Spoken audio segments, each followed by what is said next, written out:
രാജ്യദ്രോഹ കുറ്റത്തിന് ദില്ലി പോലീസ് കേസെടുത്തതിനെ തുടർന്ന് ഒളിവിൽ പോയ വിദ്യാർത്ഥികൾ ജെഎൻയുവിൽ മടങ്ങിയെത്തി. വിദ്യാർത്ഥികളായ ഉമർ ഖാലിദ്, അനുബൻ ഭട്ടാചാര്യ, അശുതോഷ് കുമാർ, ആനന്ദ് പ്രകാശ് നാരായണ, ഐശ്വര്യ അധികാരി, ശ്വേത രാജ് എന്നിവരാണ് ക്യാമ്പസിലെത്തിയിരിക്കുന്നത്. വിവരമറിഞ്ഞ് സ്ഥലത്തെത്തിയ പോലീസ് വിദ്യാർത്ഥികൾ അറസ്റ്റ് ചെയ്യാനാകാതെ മടങ്ങി. സർവകലാശാലയ്ക്കുള്ളിലേക്ക് പ്രവേശിക്കാൻ പോലീസിനെ അനുവദിക്കില്ലെന്ന് ജെഎൻയു വൈസ് ചാൻസലർ മമിതാല ജഗദീഷ് കുമാർ നിലപാടെടുത്തതോടെയാണ് ഇത്. വിദ്യാർത്ഥികൾ ക്യാമ്പസിന് പുറത്തിറങ്ങിയാൽ അറസ്റ്റ് ചെയ്യുമെന്ന് പോലീസ് അറിയിച്ചിട്ടുണ്ട്. വിവരങ്ങളുമായി മനു ശങ്കർ ചേരുന്നുണ്ട്. മനു, ഇപ്പോഴത്തെ ഒരു സ്ഥിതി എങ്ങനെയാണ്?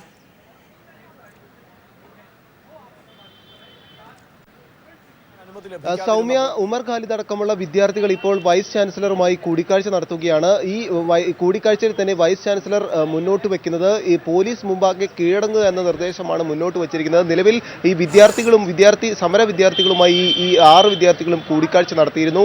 ഈ കൂടിക്കാഴ്ചയിൽ ഉമർ ഖാലിദ് അടക്കമുള്ളവരുടെ ജീവന് ഭീഷണിയുണ്ടെന്നും പോലീസ് കസ്റ്റഡിയിൽ നൽകിയാൽ പോലും ജീവന് ഭീഷണിയുണ്ട് എന്ന ഒരു ആശയമാണ് ഇവർ മുന്നോട്ട് വെച്ചത്. ഈ ഒരു പശ്ചാത്തലത്തിലാണ് ഇപ്പോൾ വൈസ് ചാൻസലറുമായി കൂടിക്കാഴ്ച നടത്തുന്നത്. ഈ കൂടിക്കാഴ്ചയ്ക്ക് ശേഷം വിദ്യാർത്ഥികൾ ഒരു അന്തിമ തീരുമാനമെടുക്കും. ഇതിന് ശേഷമാകും ഇത് സംബന്ധിച്ചുള്ള നിലപാട് എന്തായാലും വ്യക്തമാക്കുക. നിലവിൽ വിദ്യാർത്ഥികൾ കീഴടങ്ങിയില്ലെങ്കിൽ ഒരുപക്ഷേ ഈ 6 വിദ്യാർത്ഥികളെയും അറസ്റ്റ് ചെയ്യുക എന്ന നിലപാടിലേക്കാണ് പോലീസ് പോകുന്നത് എന്ന കാര്യങ്ങളാണ് ലഭിക്കുന്നത്. ഇത് സംബന്ധിച്ചുള്ള നിർദ്ദേശമാണ് പോലീസ് കമ്മീഷണർ BS ബസി ഇപ്പോൾ നിലവിൽ നൽകിയിരിക്കുന്നതെന്ന നിർദ്ദേശങ്ങളും ലഭിക്കുന്നുണ്ട്. എന്നാൽ വിദ്യാർത്ഥികൾ കോടതി മുമ്പാകെ എത്തി കീഴടങ്ങുക എന്നൊരു നിർദ്ദേശവും മുന്നോട്ട് വച്ചിട്ടുണ്ട്. നിലവിൽ ഇപ്പോൾ വൈസ് ചാൻസലറുമായുള്ള കൂടിക്കാഴ്ച പുരോഗമിക്കുകയാണ്. ഇതിനുശേഷമേ ഒരു അന്തിമ തീരുമാനം വ്യക്തമാക്കുമെന്ന് വിദ്യാർത്ഥികൾ അറിയിച്ചിട്ടുണ്ട്. നിലവിൽ ഇന്ന് അർദ്ധരാത്രിയോട് കൂടിയായിരുന്നു ഉമർ ഖാലിദ് അടക്കമുള്ള 6 വിദ്യാർത്ഥികളും ക്യാമ്പസിലെത്തുകയും അഡ്മിനിസ്ട്രേറ്റീവ് ബ്ലോക്കിന് ഫ്രണ്ടിലെ സമര വിദ്യാർത്ഥികളെ അഭിസംബോധന ചെയ്ത് സംസാരിക്കുകയും ചെയ്തത്. ഇതിൽ തന്നെ ഉമർ ഖാലിദ് വ്യക്തമാക്കിയിരുന്നു തനിക്ക് ഒരു ഭീകര സംഘടനകളുമായി ബന്ധമില്ല, താൻ ഒരു രാജ്യദ്രോഹിയല്ല, രാജ്യസ്നേഹി മാത്രമാണ്, പിന്നോക്ക വിഭാഗങ്ങളുടെ ഉന്നമനത്തിനായി പറയുക മാത്രമാണ് താൻ ചെയ്തിട്ടുള്ളതെന്നും ഉമർ ഖാലിദ് വ്യക്തമാക്കുകയും ചെയ്തിരുന്നു. എന്തായാലും ഉമർ ഖാലിദിന്റെ ജീവനടക്കം ഭീഷണിയുള്ള ഒരു പശ്ചാത്തലത്തിലാണ് മറ്റ് 5 വിദ്യാർത്ഥികളും ഖാലിദിനെ പിന്തുണയുമായി രംഗത്തെത്തിയത്. ഇവർക്ക് 6 പേർക്കുമെതിരെ പോലീസ് ലൂക്കൌട്ട് നോട്ടീസ് പുറപ്പെടുവിക്കുകയും ചെയ്തിരുന്നു. രാജ്യദ്രോഹ കുറ്റമടക്കമാണ് ഇവർക്കെതിരെ ചുമത്തിയിരിക്കുന്നത്. ഈ ഒരു പശ്ചാത്തലത്തിൽ കോടതി മുമ്പാകെ എത്തി കീഴടങ്ങുക എന്നൊരു നിർദ്ദേശമാണ് ഇപ്പോൾ വിദ്യാർത്ഥികൾ മുന്നോട്ട് വയ്ക്കുന്നത് എന്നാണ് അറിയാൻ സാധിക്കുന്നത്. സൗമ്യ, മനുവാണ് വിവരങ്ങൾ നൽകിയത്. പൊരുതുന്ന ജെഎൻയുവിന് ഐക്യദാർഢ്യം പ്രഖ്യാപിച്ച ഫാസിസത്തിനെതിരെ ഇടതുപക്ഷ സംഘടനകളുടെ നേതൃത്വത്തിൽ കൊച്ചിയിൽ മാനവ പ്രതിരോധം സംഘടിപ്പിച്ചു. ജെഎൻയു പൂർവ്വ വിദ്യാർത്ഥിയും നടിയുമായ സജിത മഠത്തിൽ മാനവ പ്രതിരോധം ഉദ്ഘാടനം ചെയ്തു.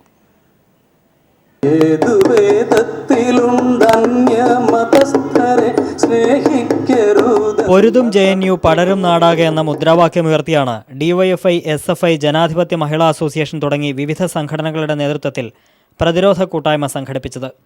ഗാന്ധിജിയെ വധിച്ച ദിവസം ലഡ്ഡു വിതരണം ചെയ്തതും ഗോഡ്സെയെ തൂക്കിലേറ്റിയ ദിവസം ബലിദാന ദിനമായി ആചരിക്കുന്നതും രാജ്യദ്രോഹ കുറ്റമായി കാണാത്തവരാണ് അവരുടെ താൽപ്പര്യത്തിന് വിരുദ്ധമായി സംസാരിക്കുന്നവർക്കെതിരെ രാജ്യദ്രോഹ കുറ്റം ചുമത്തുന്നതെന്ന് പ്രതിരോധ കൂട്ടായ്മ ഉദ്ഘാടനം ചെയ്ത് സജിത മഠത്തിൽ പറഞ്ഞു. പ്രതീക്ഷിക്കുന്ന രീതിയിലല്ലാത്ത സംവാദത്തിൽ ഏർപ്പെടുന്നു എന്നുള്ളത് കൊണ്ട് അവർ രാജ്യദ്രോഹികളായിട്ട് മാറുകയും ചെയ്യുന്നു.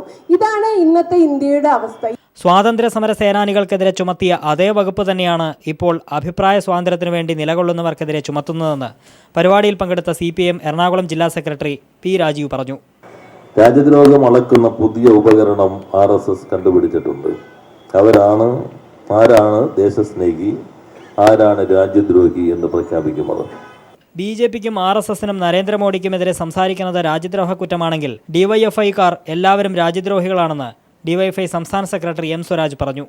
Doctor Sebastian Paul, DYFI Ernakulam ജില്ലാ president KS Arunkumar, secretary Satheesh തുടങ്ങിയവരും പങ്കെടുത്തു. News bureau, Kochi.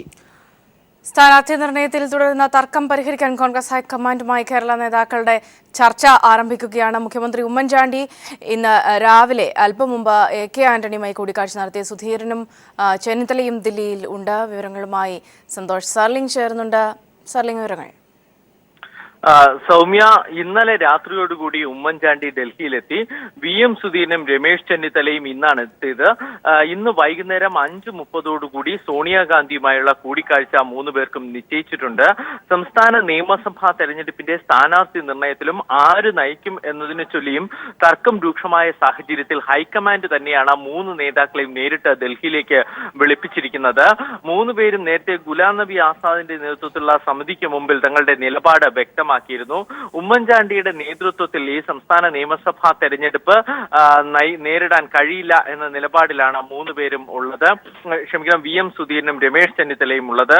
VM Sudheeran പറയുന്നതാകട്ടെ bar കേസിലും സോളാർ കേസിലും ആരോപണ വിധേയരായവർ മാറി നിൽക്കണം എന്നാണ്. രമേശ് ചെന്നിത്തലയ്ക്ക് VM സുധീരൻ സ്വന്തം പേരിൽ സ്ഥാനാർത്ഥികളെ നിർത്തുന്നതിനോടും താല്പര്യമില്ല.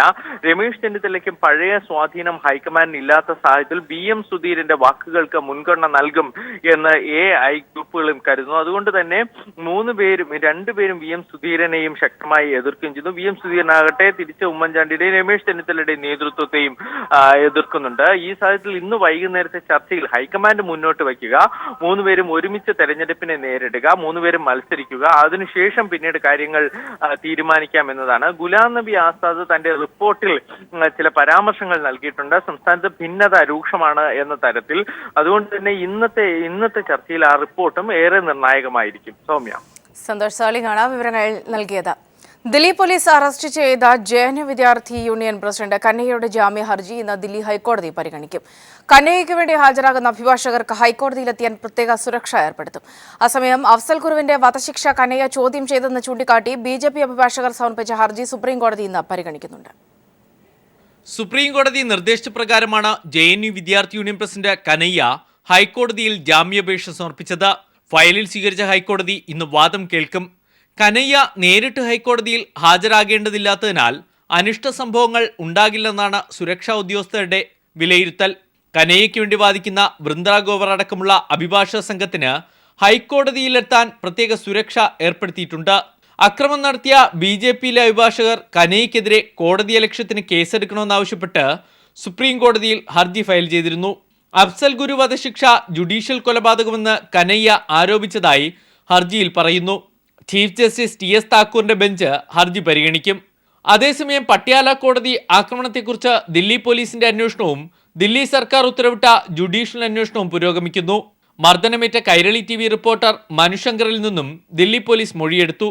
അക്രമം നടന്ന സമയത്തെ ക്യാമറ ദൃശ്യങ്ങളിൽ നിന്നും അക്രമികളെ തിരിച്ചറിഞ്ഞു. മറ്റു മാധ്യമപ്രവർത്തകരിൽ നിന്നും വരും ദിവസങ്ങളിൽ മൊഴിയെടുക്കും. News bureau, Delhi. കേരള കോൺഗ്രസ് മാണി ഗ്രൂപ്പിൽ നിയമസഭാ സീറ്റിനെ ചൊല്ലി ആഭ്യന്തര കലഹം രൂക്ഷം. ചങ്ങനാശ്ശേരി സീറ്റിന് അവകാശവാദം ഉന്നയിച്ച് യൂത്ത് ഫ്രണ്ട് മുൻ സംസ്ഥാന അധ്യക്ഷൻ അഡ്വക്കേറ്റ് ജോബ് മൈക്കിൾ രംഗത്തെത്തി. പാർട്ടി വൈസ് ചെയർമാനും സിറ്റിംഗ് MLAയുമായ CF തോമസ് മാറി നിൽക്കണമെന്നാണ് ആവശ്യം. 2011 നിയമസഭാ തെരഞ്ഞെടുപ്പിൽ കേരള കോൺഗ്രസ് എം നേതൃത്വത്തോട് ചങ്ങനാശ്ശേരി സീറ്റ് ആവശ്യപ്പെട്ടിരുന്നു. എന്നാൽ തൽക്കാലം തളിപ്പറമ്പിൽ മത്സരിക്കാനും അടുത്ത തവണ ചങ്ങനാശ്ശേരി സീറ്റ് നൽകാമെന്നും പാർട്ടി നേതൃത്വം അന്ന് നൽകിയ ഉറപ്പ് ഇക്കുറി പാലിക്കുമെന്നാണ് കരുതുന്നതെന്ന് യൂത്ത് ഫ്രണ്ട് മുൻ നേതാവ് ജോബ് മൈക്കിൾ പീപ്പിൾ TVയോട് പറഞ്ഞു. കഴിഞ്ഞ പ്രാവശ്യം തന്നെ ഞാനിവിടെ സ്ഥാനാർത്ഥിയായിട്ട് പാർട്ടിക്ക് സീറ്റ് ചോദിച്ച ആളാണ്.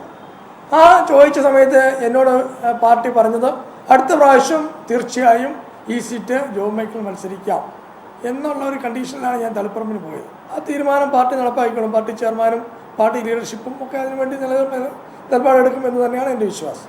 പാർട്ടിയിൽ കാലഘട്ടത്തിന് അനുസൃതമായി മാറ്റമുണ്ടാകണം. വർഷങ്ങളായി മത്സരിച്ചവർ യുവാക്കൾക്കായി മാറിക്കൊടുക്കണം. 36 വർഷം അല്ലെങ്കിൽ ഒരു കാലഘട്ടത്തിൽ മത്സരിച്ച് അവരുടെയൊക്കെ പ്രായം മാറിക്കഴിയുമ്പോൾ പുതിയ ആളുകൾ വരണമല്ല. അങ്ങനെ ആ മാറ്റത്തിന് അനുസൃതമായിട്ടുള്ള ഒരു കാര്യം ചങ്ങനാശ്ശേരിയിൽ നടക്കും. പാർട്ടി വൈസ് ചെയർമാനും സിറ്റിംഗ് MLAയുമായ CF തോമസ് പാർട്ടി തീരുമാനത്തിന് അനുസൃതമായി മാറിക്കൊടുക്കുമോ എന്ന ചോദ്യത്തിന് ജോബിന്റെ മറുപടി ഇങ്ങനെ: പാർട്ടിയോട് കൂറും അചഞ്ചലമായ വിശ്വാസം നിലനിർത്തുക എന്ന് പറഞ്ഞൊരു പാർട്ടി മെൻ്റെ കടമയാണ്.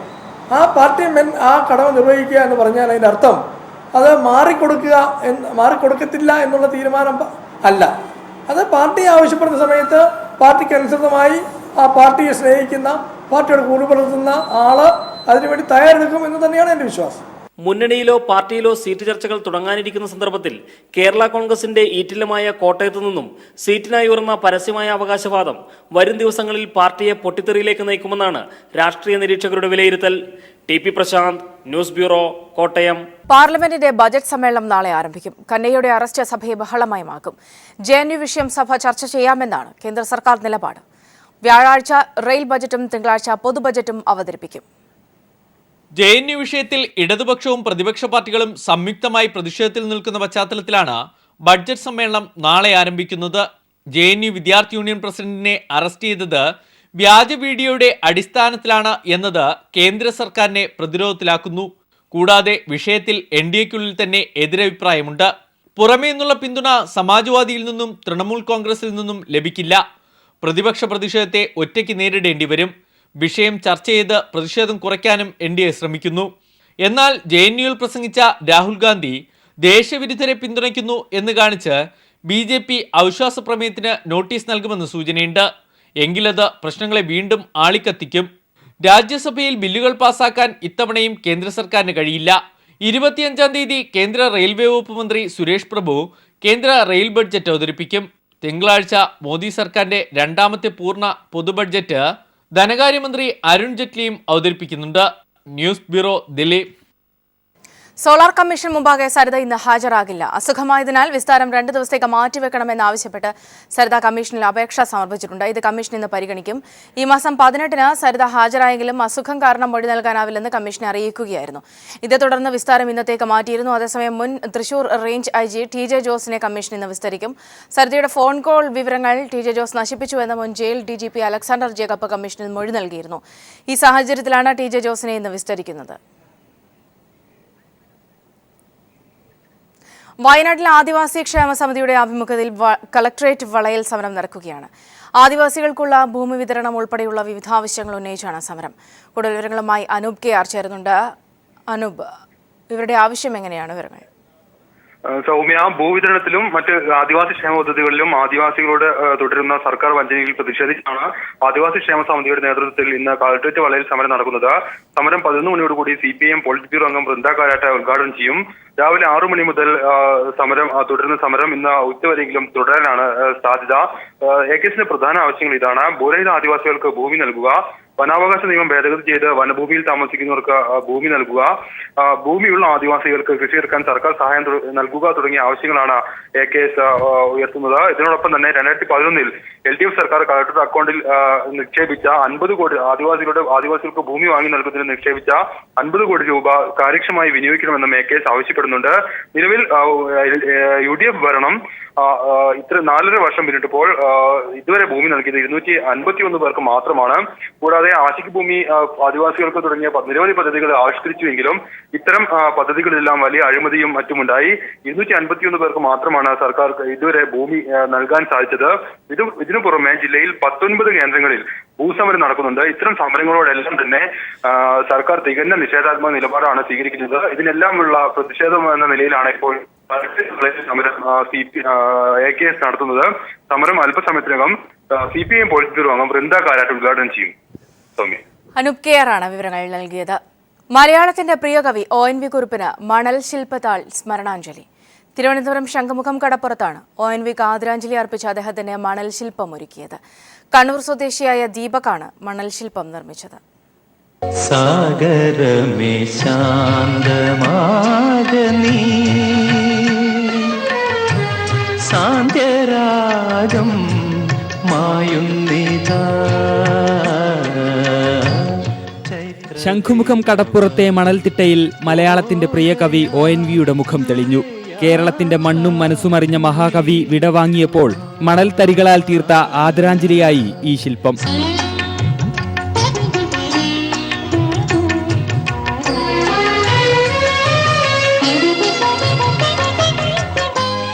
തിരുവനന്തപുരത്ത് താമസമാക്കിയ കണ്ണൂർ സ്വദേശിയും ഡിസൈനറുമായ ദീപക്കാണ് ONV കുറുപ്പിന്റെ മണൽ ശില്പമൊരുക്കിയത്. നമ്മുടെ ജീവിതാവസാനം വരെ നമ്മൾ മൂളിക്കൊണ്ട് നടക്കുന്ന പാടിക്കൊണ്ട് നടക്കുന്ന പല പാട്ടുകളും നമുക്ക് നൽകിയ ONV കുറുപ്പ് സാറ് നമ്മളെ വിട്ട് പോയിക്കുകയാണ്. ONV കുറുപ്പ് സാറിന് വേണ്ടിയിട്ട് നമ്മുടെ ആദരാഞ്ജലി. 3 മണിക്കൂറോളം സമയമെടുത്താണ് ദീപക്കും സുഹൃത്തുക്കളും മണൽ ശില്പം നിർമ്മിച്ചത്. 2007 മുതൽ ഇതുവരെ ശംഖുമുഖം കടപ്പുറത്ത് തന്നെ ദീപക് 100ഓളം മണൽ ശില്പങ്ങൾ നിർമ്മിച്ചിട്ടുണ്ട്. News bureau, Thiruvananthapuram. ആറ്റുകാൽ പൊങ്കാലയ്ക്ക് മണിക്കൂറുകൾ മാത്രം ശേഷിക്കെ തലസ്ഥാന നഗരം അവസാനവട്ട ഒരുക്കത്തിലാണ്. നഗരത്തിലെ നിരത്തുകൾക്കിരുവശവും വിൽപ്പനയ്ക്കായുള്ള മൺകലങ്ങളും ഇഷ്ടികകളും നിറഞ്ഞു കഴിഞ്ഞു. നാളെ പൊങ്കാലയിടാനായി ഇന്ന് വൈകിട്ടോടെ തന്നെ തലസ്ഥാനത്തേക്ക് ഭക്തജനങ്ങൾ എത്തിത്തുടങ്ങും. നാളെ രാവിലെ 10 മണിക്ക് ആറ്റുകാൽ ക്ഷേത്രത്തിനു മുന്നിലെ പണ്ടാര അടുപ്പിൽ അഗ്നി പകരുന്നതോടെ തലസ്ഥാന നഗരത്തെ യാഗശാലയാക്കി മാറ്റുന്ന പൊങ്കാലയ്ക്ക് തുടക്കമാവും. ഉച്ചയ്ക്ക് 1:30-നാണ് പൊങ്കാല നിവേദ്യം. നിവേദ്യത്തിനായി 250ഓളം ശാന്തിമാരെയാണ് നിയോഗിച്ചിട്ടുള്ളത്. പൊങ്കാലയ്ക്കായി മണിക്കൂറുകൾ മാത്രം ശേഷിക്കെ നഗരം അണിഞ്ഞൊരുങ്ങിക്കഴിഞ്ഞു. നഗരത്തിലെ നിരത്തുകൾക്കിരുവശവും വിൽപ്പനയ്ക്കായുള്ള പുത്തൻ മൺകലങ്ങൾ സ്ഥാനം പിടിച്ചു. പൊങ്കാലയെ വരവേൽക്കാനായുള്ള അവസാനവട്ട ഒരുക്കത്തിലാണ് ക്ഷേത്ര ട്രസ്റ്റും ജില്ലാ ഭരണകൂടവും നഗരസഭയും. ഭക്തർക്ക് വേണ്ട സുരക്ഷയും സൗകര്യങ്ങളും ഒരുക്കാനായി 3000-ഓളം പോലീസുകാരെയാണ് വിന്യസിക്കുക. ആരോഗ്യ വകുപ്പിന്റെ നേതൃത്വത്തിൽ മെഡിക്കൽ ക്യാമ്പുകളും പ്രവർത്തിക്കും. പൊങ്കാലയെ പ്ലാസ്റ്റിക് രഹിതമാക്കാനുള്ള ശ്രമത്തിലാണ് ജില്ലാ ഭരണകൂടവും നഗരസഭയും ശുചിത്വ മിഷനും. പൊങ്കാലയ്ക്ക് ശേഷം നഗരം ശുചീകരിക്കാനായി നഗരസഭ 1784 പേരെയും നിയോഗിച്ചിട്ടുണ്ട്. 24-നാണ് പൊങ്കാല മഹോത്സവം സമാപിക്കുക. News bureau, Thiruvananthapuram. സെവൻസ് ഫുട്ബോളും രാഷ്ട്രീയവും ജീവിതമാക്കിയ ഏറനാട്ടിൽ പ്രചാരണം വികസനം മുൻനിർത്തി. അരീക്കോട് ഫുട്ബോൾ സ്റ്റേഡിയവും ആഢ്യൻപാറ ജലവൈദ്യുത പദ്ധതിയും പ്രധാന റോഡുകളുടെ നവീകരണവും വികസന നേട്ടങ്ങളായി അവതരിപ്പിക്കുമ്പോൾ ആകട്ടെ പ്രധാന വാഗ്ദാനമായ ടെക്നോ പാർക്ക് എവിടെ പോയെന്ന് പ്രതിപക്ഷം ചോദിക്കുന്നതായി KT സ്വാലിഹ് റിപ്പോർട്ട് ചെയ്യുന്നു. അരീക്കോടാണ് സെവൻസ് ഫുട്ബോളിൽ മലബാറിലെ മക്ക. 12 കോടി ചെലവിൽ അരീക്കോട്ട് ഒരു ഫുട്ബോൾ സ്റ്റേഡിയം, 3.5 മെഗാവാട്ട് ശേഷിയുള്ള ജലവൈദ്യുത പദ്ധതി ആഢ്യൻപാറയിൽ. ഇതോടൊപ്പം ആഢ്യൻപാറയിലെ വിനോദസഞ്ചാര മേഖലയിലും ഭംഗി കൂട്ടി. പരിസ്ഥിതി സൗഹൃദ വിനോദസഞ്ചാരത്തിന് മാത്രം 75 ലക്ഷം. ആഢ്യൻപാറ ഞാൻ MLA ആയി വന്നതിന് ശേഷം ആദ്യം 75 ലക്ഷം റുപ്യക്ക് ഒരു പദ്ധതിക്ക് തുടക്കം കുറിച്ചു. അതിൻ്റെ പണി പൂർത്തിയായി. പിന്നീട് ആഢ്യൻപാറ ജലവൈദ്യുത പദ്ധതിയുടെ ഭാഗമായിട്ട് അവിടെ ടൂറിസം പദ്ധതിക്ക് 3.5 കോടി രൂപയുടെ പ്രവൃത്തി നടന്നുകൊണ്ടിരിക്കുകയാണ്. ഗതാഗത കുരുക്കിന്റെ കേന്ദ്രമായിരുന്ന എടവണ്ണ ടൗണിൽ 30 മുതൽ 40 മീറ്റർ വരെ റോഡിന് വീതി കൂട്ടി. പക്ഷേ MLA-മാരുടെ പ്രാദേശിക ഫണ്ട് ഇത്രയൊന്നും ഇല്ലാതിരുന്ന കാലത്ത് പോലും മണ്ഡലത്തിൽ ഇതിനേക്കാൾ വികസനമുണ്ടായെന്നാണ് പ്രതിപക്ഷം പറയുന്നത്. അതുപോലെ ബസ് വെയിറ്റിംഗ് ഷെഡ് ഉണ്ടാക്കിയത്, സ്കൂളിന് ആംബുലൻസ് ബസ് വാൻ കൊടുത്തത്, ആശുപത്രിക്ക് ആംബുലൻസ് കൊടുത്തത്, ഇതൊക്കെയാണ് വികസന പ്രവർത്തനമെന്ന് ചൂണ്ടിക്കാണിക്കുന്നത് തന്നെ യഥാർത്ഥത്തിൽ ജനങ്ങളുടെ മുമ്പാകെ സ്വയം പരാജയം തുറന്ന് സമ്മതിക്കുന്നതിന് തുല്യമാണ്. അതൊന്നും ഒരു MLA-യുടെ വികസനത്തിൻ്റെ നേട്ടങ്ങളായി ചൂണ്ടിക്കാണിക്കേണ്ട കാര്യങ്ങളല്ല. അവിടെ വ്യാവസായിക രംഗത്ത്, കാർഷിക രംഗത്ത് ആ രീതിയിൽ എന്ത് അഭിവൃദ്ധിയാണ് ആ മണ്ഡലത്തിൽ ഉണ്ടാക്കിയിട്ടുള്ളത്. സ്വന്തമായി ജനസമ്പർക്ക പരിപാടി സംഘടിപ്പിച്ച് പദ്ധതികൾ ആവിഷ്കരിച്ചെന്ന നേട്ടവും ബഷീറിനുണ്ട്. ചാലിയാറിലെ ആദിവാസി മേഖലയിൽ പലകത്തോട് പദ്ധതി പൂർത്തിയാക്കിയ മൈത്ര പാലത്തിന് അപ്രോച്ച് റോഡ് നിർമ്മിക്കാനായില്ല. വിദ്യാഭ്യാസ മേഖലയിൽ 16.5 കോടി രൂപയുടെ വികസനം കൊണ്ടുവന്നു. വികസന നേട്ടങ്ങൾ ഫലം കാണുമെന്ന പ്രതീക്ഷ പോലും ഇപ്പോൾ UDF-നോ മുസ്ലിം ലീഗിനോ ഇല്ലെന്നതാണ് തെരഞ്ഞെടുപ്പിന് മുന്നിലെ ഏറനാട്ടിലെ ചിത്രം. സെയ്ദ് നാഗ്ജി കപ്പ് ഉക്രൈൻ ക്ലബായ FC നിപ്രോയ്ക്ക്. ബ്രസീലിയൻ ക്ലബ് അത്ലറ്റിക്കോ ഫ്രാൻസിനെ ഏകപക്ഷീയമായ 3 ഗോളുകൾക്കാണ് നിപ്രോ പരാജയപ്പെടുത്തിയത്.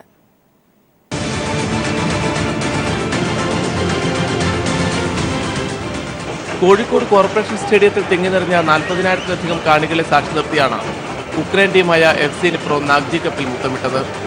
ഏകപക്ഷീയമായ 3 ഗോളുകൾക്കായിരുന്നു FC നിപ്രോ ബ്രസീൽ ക്ലബായ അത്ലറ്റിക്കോ പരാനൻസിനെ പരാജയപ്പെടുത്തിയത്. ടൂർണമെന്റിലുടനീളം ആക്രമണോത്സുക കളി പുറത്തെടുത്ത നിപ്രോ കലാശപ്പോരാട്ടത്തിലും കാണികളെ നിരാശരാക്കിയില്ല. 39-ാം മിനിറ്റിൽ ഇഹോർ കോഗട്ട് നിപ്രോയ്ക്ക് വേണ്ടി ആദ്യ ഗോൾ നേടി. ഗോൾ മടക്കാൻ ബ്രസീൽ ടീം ശ്രമിച്ചെങ്കിലും നിപ്രോയുടെ പിഴവറ്റ പ്രതിരോധത്തിനു മുന്നിൽ ശ്രമങ്ങളെല്ലാം വിഫലമായി. 61-ാം മിനിറ്റിൽ ഡെനീസ് ബലാൻഡുക്ക നിപ്രോയുടെ 2ാം ഗോൾ നേടി.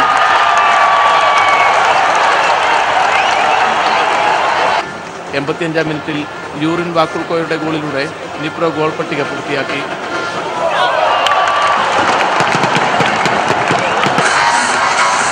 ടൂർണമെന്റിൽ ഒരു ഗോൾ പോലും വഴങ്ങാതെയാണ് നിപ്രോ ചാമ്പ്യന്മാരായത്.